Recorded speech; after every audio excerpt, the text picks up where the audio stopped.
Hi students, this is Alex here. இந்த ப்ராப்ளத்தில் பார்த்தீங்கன்னா a person purchases a machine on 1st January 2009 அப்படின்னு கொடுத்துருக்காங்க. Agrees to pay 10 installments. So என்னோட value 10 and the installment amount வந்து 12,000 at the end of every year inclusive of compound interest 15% அப்படின்னு கொடுத்துருக்காங்க. So என்னெல்லாம் கொடுத்துருக்காங்க அப்படின்னு பார்த்தீங்கன்னா 10 installment அப்படின்றது வந்து என்னோட வேல்யூ 10 and small a அப்படின்றது periodic payment 12,000 and rate of interest I அப்படின்றது 15%.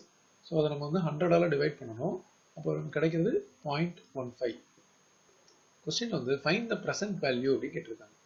ஸோ ப்ரெசன்ட் வேல்யூவை நம்ம P அப்படின்னு எடுப்போம். இதோட ஃபார்முலா பார்த்தீங்கன்னா P is equal to A by I into 1 minus 1 by 1 plus I whole power n. So இதில் எல்லாத்தையும் வந்து நம்ம சப்ஸ்டிடியூஷன் பண்ண போகிறோம்.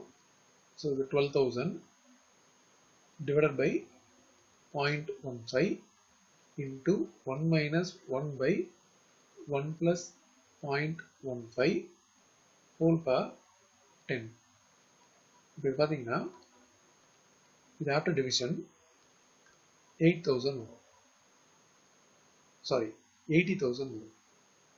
into 1 minus 1 by 1.15 whole power 10 அப்படின்னு எடுக்கணும்.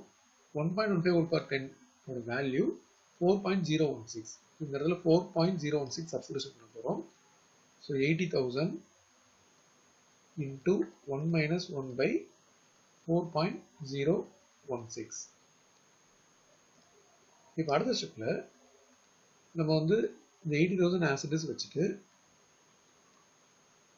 1 minus 1 divided by 4.016 வந்து 0.249. இப்போ இதில் 1 மைனஸ் அப்படின்னு சப்ட்ராக்ஷன் பண்ணுறோம். ஸோ 80,000 இன்டூ ஆஃப்டர் சப்ட்ராக்ஷன் பார்த்தீங்கன்னா 0.751. அப்போ இதோட வேல்யூ 60080. So 60,080 rupees. இதான் வந்து ப்ரெசன்ட் வேல்யூ.